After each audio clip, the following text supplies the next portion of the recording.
বেঈমান। কিন্তু নবী বলল ইসলামের দুশমনদের বিরুদ্ধে হাত দিয়ে লড়তে হবে, মুখ দিয়ে লড়তে হবে, অন্তর থেকে ঘৃণা করতে হবে।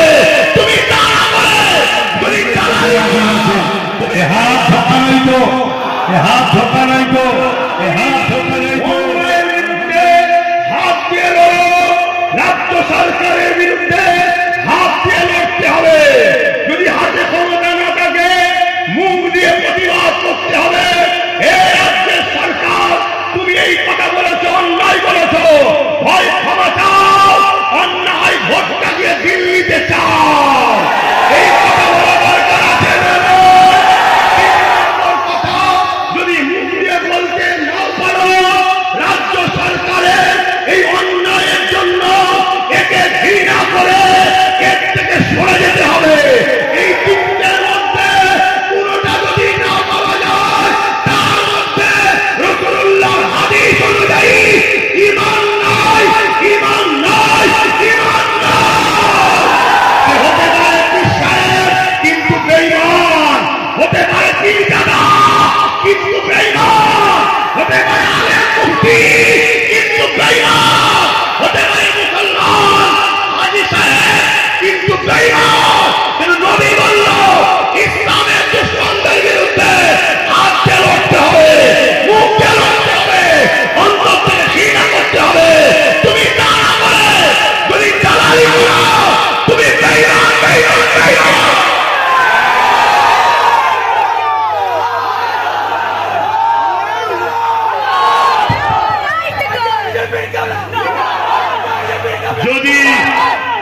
যদি বেঈমান টিমে কোন মুফতি মাওলানা মনে করে আমার ভুল ফতোয়া হচ্ছে, ওপেন চ্যালেঞ্জ দিচ্ছি, আমি বাহাসের জন্য প্রস্তুত। সরকার তোমার, পুলিশ তোমার, জায়গা তুমি ঠিক করো, কিন্তু ওই ঘরের মধ্যে স্বামী স্ত্রীর মতো গুজুর গুজুর হবে না। লাইভ টেলিকাস্ট হবে, পুরো বাংলা পুরো দেশ দেখবে, প্রমাণ করা হবে অন্যায়ের প্রতিবাদ হাত দিয়ে করতে হবে। হাতে না থাকলে মুখ দিয়ে, মুখে না থাকলে অন্তর থেকে ঘৃণা। এই তিনটে যার মধ্যে নেই, তার মধ্যে রাসূল বলছে ঈমান নেই। তুমি প্রমাণ করো। যে সরকার বলল বাংলায় মসজিদের হয়ে কথা বলা যাবে না, মাদ্রাসার হয়ে কথা বলা যাবে না, কবরস্থানের জন্য কথা বলা যাবে না, এক কথায় বিজেপির বিরুদ্ধে আন্দোলন করা যাবে না, যদি আন্দোলন করো আমি সব থেকে বড় তোমার দুশমন হব, এই সরকারকে এরপরও সাপোর্ট করলে ঈমান থাকে কি করে? তুমি একটু দলিলটা আমায় বুঝাও। এরপরও কিছু মুসলমান কি বলবে জানেন? যে সবই বুঝছি, কি করবো, ডাকাত চলে আসবে তো, চোর আছে ডাকাত চলে আসবে তো। কিন্তু শুনে রেখে দাও, এরা মুনাফিক, এরা মুনাফিক। এরা যদি মুমিন হতো, এরা চোরের উপরে ভরসা নয় আল্লাহর উপরে ভরসা করত, হয় ডাকাতকে নয় আল্লাহকে করত। শুনছেন না শোনেন? আরে আমরা সালাউদ্দিন আইবির উত্তরসূরি, আমরা খালিদ বিন ওলীদের উত্তরসূরি, আমরা ফারুক আজমের উত্তরসূরি, আমরা হায়দার কাররার মওলা আলীর উত্তরসূরি। আজকে একই রাত পৃথিবীর দাদাকে ঠান্ডা করছে। শুনছেন না শোনেন? আমার রাজ্যের কিছু মিডিয়া আমার দেশের এখন সব কাঁদছে, দেখো না গো কেমন করে মারছে। আর যখন প্যালেস্টাইন 45,000 বাচ্চাকে মেরেছিল, এই দালালগুলো দন্তটা ছিল। এই শুনছেন না শোনেন? আচ্ছা বলুন তো, আমার দুশমন কম না বেশি? আপনাদের থেকে কম না বেশি? আপনারা ভয় খেয়েছে? ভয় খাই কেন? আমি জানি আমার তকদিরে যেটা লিখে পেটিয়ে চাললাম সেটা ঘটবে। এটাকে চেঞ্জ করার কারো ক্ষমতাও নেই, আর এইটাকে বাড়াবারও ক্ষমতা কারো। কিন্তু আমি যে কথাগুলো বলছি একটা কিছু ভুল বলছি। আসুন আসুন আসুন, এতদিন পানি ছিল না, তেমন করে নামাজ পড়েছেন। এখন যে আমরা থাকবো, রাজি আছেন না? নয় ওপেন বলে যাচ্ছি, রাজি আছেন না? নয় এবারে আপনাদের কারো মাথায় যেতে পারে, হুজুর ধর্মসভায় এসে এসব বলছেন কেন? আর লজ্জা করে কি হবে? সব ধর্মগুরু তো গায়ে মেখে ফেলেছে। ভালো কি আল্লাহ করে লাভ নেই তো কাতার ভাগ হয়ে গেছে শয়তানের কাতার মুমিনের কাতার শয়তানের কাতার মুমিনের কাতার ভাগাভাগি হয়ে শয়তান শয়তানকে নিয়ে চলো মুমিন মুমিনকে নিয়ে চলবে তাতে আমাদের কি কপালে রেখেছে আল্লাহ জানে আমরা মার খেলেও আল্লাহর জন্য রাজি আর আল্লাহর জন্য বিজয় হলেও আমরা রাজি ঠিক না বেঠি আমরা ইতিহাস করেছি আব্বাজান ইব্রাহিম আলাইহিস সালামকে নমরুদ যখন আগুনে ফেলেছিল বিশাল আগুন এই গ্রাম খড়কি গ্রামের মতো বড় এলাকা নিয়ে ইরাকের ব্যাবিলন শহরে নিজের চোখে থেকে এসেছি নামতে চেয়েছিলাম গর্তটায় প্রশাসন নামতে দেয়নি বিশাল এলাকা একটা গর্ত এলাকা সেই জায়গাতে এক মাস ধরে কাঠ জড়ো করে আগুন ধরিয়ে আব্বাকে আগুনে ফেলছিল কে জালিম অত্যাচারী শাসক নমরুদ আব্বাজানকে যখন আগুনে ফেলা হয় আব্বাজানকে জিবরাইল এসে বলেছিল অনেক বড় কথা ওইদিকে যাচ্ছি না আগুনে ফেলে দিয়েছে এইদিকে গিরগিটি চেনেন গিরগিটি গিরগিটি যদি চিনতে চান ভাট পাড়ার ওই ভাটটাকে দেখবেন চিনতে পারেন ওই ভাট পাড়া তো ভাড় আছে না কিছুদিন আগে বলছিল মুসলমানদের দোকানে পাঞ্চা ছাড়াবে না মুসলমানদের বিরিয়ানি খাবে না একবার বলো না মুসলমানদের তেল লোবো না অসুবিধা হচ্ছে কষ্ট হচ্ছে আমার আব্বা যাবে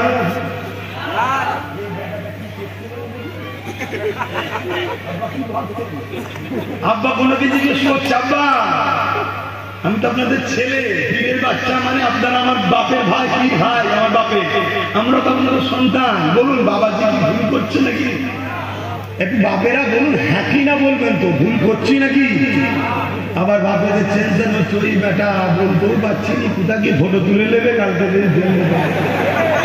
মুরব্বী কোনো নিরাপদে আছে নাকি 80 বছরের বুড়োকে এই সরকারের লোকেরা রেপ কেসের আসামি করবে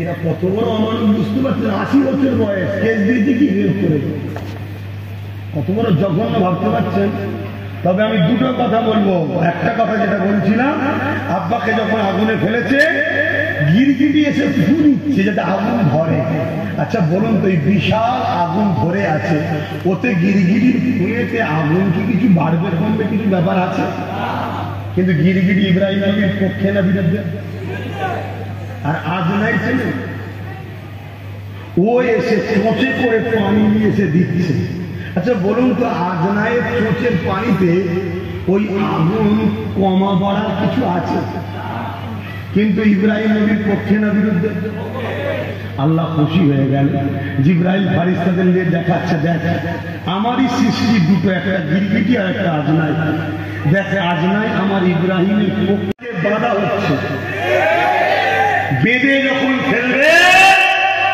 কোরবানির পশু যখন দেখছে মলিশা হয়ে যায় আর কিছু করতে পারে তখন ওই মলিশা দিল্লি থেকে এসে জবাই করবে অতএব আজ দেশে এখনো সময় আছে নিজেদের হাতে পাওয়ার তৈরি করো এ যদি সত্যি আমাদের আপন হয় তাহলে ওয়াকাব নিয়ে যে কথা বলেছে ক্ষমা চা দ্বিতীয় নম্বর কথা সত্যিকারের যদি আমাদের আপন হয় 100-র মধ্যে 95টা আমরা 300 টাকা খরচ করে কারো ধর্মস্থান করতে পারে আমাদের জন্য 200 কোটি খরচ করে ধর্মস্থান করতে হবে ভুল বললাম তাহলে জানবে আমাদের আপন 3 নম্বর কথা হলো ক্ষমা চাওয়ার পরও 200 কোটি খরচ করতে হবে এরপরও আরেকটা অপশন আছে কি আমাদেরকে গোলাম হিসাবে খাটালে হবে না আমাদেরকে রাজনীতির পার্টনারে দিতে হবে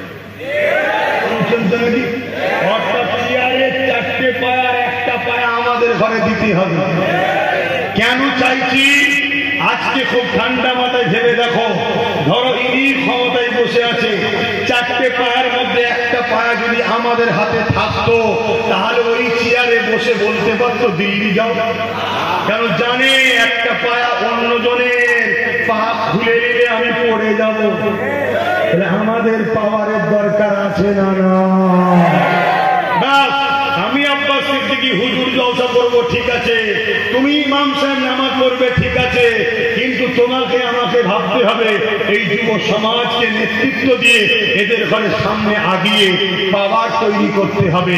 আর না হয় আমি তুমি খেটে খেটে খেটে খেটে ভিত কাটবো, দেয়াল তৈরি করব, কলম তৈরি করব, ঢালাই দেবো, আর ঘর হয়ে যাওয়ার পর তারা থাকবে আর আমাদেরকে বলবে দিল্লি চলে যাও, কালকে বলবে পাকিস্তানে যাও। একবারও মুখ খুলেছে নওশাদ, কিন্তু মুখ খুলেছে। আমার আর একদল ভাই আছে যাদেরকে আল্লাহ একটু ক্ষমতা দিয়েছে, তাদের উদ্দেশ্য করে বলছি, শোনো, তোমাকে প্রথম চুষবে, তারপরে তেজপাতার মতো ফেলে দেবে, আবার একটা নিয়ে আসবে, তোমাকে তার দ্বারা সাইজ করবে, তাকে চুষবে, আবার তেজপাতার মতো ফেলে দেবে। তাই মুসলমান নুন হও, তেজপাতা নয়। কি হও? নুন। নুন বেশি নিলেও বিপদ, আর না নিলেও বিপদ। অতএব আমাদের ছাড়াও চলবে না, আর আমাদেরকে দিলে ফেলবো এ ভাবারও স্বপ্ন দেখবেও না। কেন? জহর। কথা মাথায় ঢুকেছে? এখন বলুন, যা কিছু আলোচনা করেছি, এই আলোচনায় আমার উপরে কেউ বেজার হলে? একদম আল্লাহকে সাক্ষী রেখে হক কথা বলুন, বেজার হয়েছে? বেজার যদি না হন, ওয়াকাফ বাঁচাবার জন্য আগামী দিন আপনাদের এলাকা আন্দোলন করব, আপনারা আমার ডাকে সাড়া দেবেন তো নাকি? কথা বলুন, সাড়া দেবেন তো নাকি? আপনারা সব জায়গায় করে করে, সব জায়গায় ওয়াকাফ আন্দোলন করে করে মানুষকে জাগিয়ে জাগিয়ে জাগিয়ে শত শেষ পশ্চিম বাংলার রাজধানী যে জায়গায় আমার ক্ষমতা আছে, কলকাতাতে আমি নিয়ে যাব ব্রিগেডে। আমার ডাকে খবর পেলে নিজেদের গাড়ির পয়সায় খালি খরচ করে, নিজেদের পয়সায় খেয়ে কারা কারা ওয়াকাফের জন্য, ইনসাফের জন্য ব্রিগেড যেতে রাজি আছে? এ হাত ধোকা নাই তো? এ হাত ধোকা নাই তো? এ হাত ধোকা নাই তো? আলহামদুলিল্লাহ, নারে তাকবীর, আরো জোরে নারে তাকবীর, লাব্বাইক। হাত তুলে তুলে বলুন লাব্বাইক, লাব্বাইক।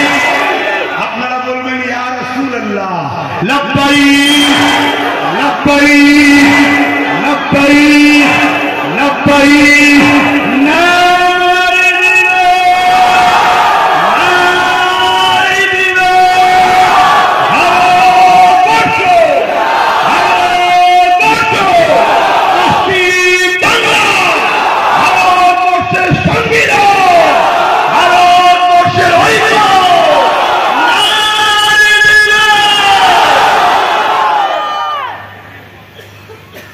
আপনাদের ক্ষতি করার জন্য চিল্লালাম, দিন ইসলামের ক্ষতি করার জন্য চিল্লালাম।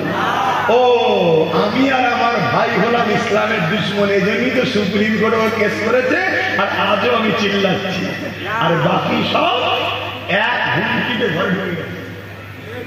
তবে আমি তাদেরকে অনুরোধ করব, বেরিয়ে আসেন ভাই, আসেন। আমি আব্বাস সিদ্দিকী ওপেন ডাক দিচ্ছি, আলে উলামা, ইমাম, মৌলানা মুখে আমি খাবো। দেখি কোন মায়ের লাল জন্ম হয়েছে, ইসলামকে মিটাতে চাইছে, তাদেরকেও একটু আমাদের দেখা দরকার আছে না? না, আজ আমাদের সব থেকে বড় ক্ষতি করেছে আমার কওমের একদল মুনাফিক উলামা আর একদল মুনাফিক মুসলিম নেতারা। তারা আমাদের সবচেয়ে বড় ক্ষতি করেছে। আমাদের শুনে আমাদের মতো থাকে, আর গোপনে গিয়ে ইসলামের দুশ্মনদের থেকে টাকা পয়সা আলোচনা বন্ধ করে দিই। আগামী দিনও আইন হয়ে যাবে, সংবিধান বিরোধী রায় বেরিয়ে যাবে, সেদিন তোমার আমার অস্তিত্ব থাকবে না। মনে রাখবে, আল্লাহ পরীক্ষা নিতে লেগেছে। আমার মসজিদের জন্য কারা কথা বলে, আমার ঈদগাহ, কবরস্থান, খানকা, যেটা ইসলামের পেহচান, ইসলামের পরিচয়, এর নিয়ে কতজন কথা বলে, এটা আল্লাহ আমাদের পরীক্ষা নিচ্ছে। আল্লাহ দিনের জন্য আল্লাহই যথেষ্ট। কেন? আমরা দেখেছি আব্রাহা বাদশাহ কাবাকে যখন ধ্বংস করতে এসেছিল, আমার আল্লাহ আবাবিল পাখি দিয়ে আব্রাহা বাদশার নাম নিশানাকে মিটিয়ে দিয়েছে। আজকের যে জালিমরা ওয়াকাফ কানুন তৈরি করে আমার মসজিদ, মাদ্রাসা, আমার দিনকে ক্ষতি করতে চাইছে, এদেরও নাম নিশানা আল্লাহ মিটাবে। কিন্তু তোমার আমার পরীক্ষা আল্লাহ নিচ্ছে। তুমি আমি মসজিদের পক্ষে না বিরুদ্ধে, মসজিদের পক্ষে দাঁড়ায় না মসজিদের দুশ্মনদের পক্ষে দাঁড়ায়, আল্লাহ এই পরীক্ষা নিতে শুরু করেছে। বলো, মসজিদের পক্ষে না মসজিদের বিরুদ্ধে? মসজিদের পক্ষে না বিরুদ্ধে? কারা কারা মসজিদের পক্ষে হাত তুলুন, লম্বা হাত তুলে রাখে, লম্বা হাত তুলে রাখে। শোনে শোনে, লম্বা করে হাত তুলেছে। ডায়ে বায়ে দেখেন কেউ হাত তুলতে বাকি আছে কি? দেখলেন আপনার এই যে দেখতে বললাম কেন মারবো বলে না, ইসলাম জুলুমের পক্ষে নয়। শুধু দেখে লিও আর চিনে লিও যে গাদ্দার আমাদের নয়, ব্যাস। ঠিক তো নাকি? কেন মুনাফিক চিনা দরকার আছে না? না, তাই আমি অনুরোধ করব প্রত্যেকটা ইমাম ভাইকে, প্রত্যেকটা ওয়াইদিনকে অনুরোধ করব, মসজিদের দুলাইন হলো জুম্মার দিন বলুন, কি বলবেন? যে ওয়াকাফ আমাদের সম্পদ, বাঁচাবার জন্য ভাইয়েরা মুসল্লিরা লড়াই বন্ধ করো না, লড়াই চালিয়ে যাও। যারা আমার ওয়াকাফের নয় তারা আমাদের নয়, এতটুকু বলা দরকার আছে। আর ওই দিনরা যে ইসলামের দোহাই দিয়ে পেট চলছে, সেই ইসলামের সম্পদ, সেই ইসলামের ঐতিহ্য মসজিদ মাদ্রাসার জন্য 5 মিনিট হলেও বলা দরকার আছে না? না, আলহামদুলিল্লাহ আজ আল্লাহ আমাকে বলাচ্ছে, আমি সংক্ষেপে আপনাদের বলে যাচ্ছি। আল্লাহ নবীর হাদিস শুনছেন সবাই? নবী পাক বললেন, অন্যায় দেখলে যদি হাতে ক্ষমতা না থাকে মুখ দিয়ে প্রতিবাদ করো, যদি মুখে ক্ষমতা না থাকে অন্তর থেকে ঘৃণা করো। এখন আমি জানতে চাই, কেন্দ্রের সরকার ওয়াকাফ কালা কানুন করে যেভাবে মুসলমানদের ইসলামের ঐতিহ্য, মুসলমানদের সম্পদ মসজিদ মাদ্রাসাগুলোকে মিটিয়ে দেওয়ার প্ল্যান করছে, কেন্দ্র সরকার এটা নাই করছে না অন্যায় করছে? সবাই বলবে এই অন্যায়ের বিরুদ্ধে নাম্বার 1 হাত দিয়ে লড়তে হবে। যদি হাতে ক্ষমতা না থাকে মুখ দিয়ে লড়তে হবে। যদি মুখে ক্ষমতা না থাকে অন্তর থেকে ঘৃণা করে দূরে সরে যেতে হবে। যদি না এই তিনটের মধ্যে কোনোটা না থাকে, আল্লাহ নবী বলছে তার মধ্যে ঈমান না। শুনছেন?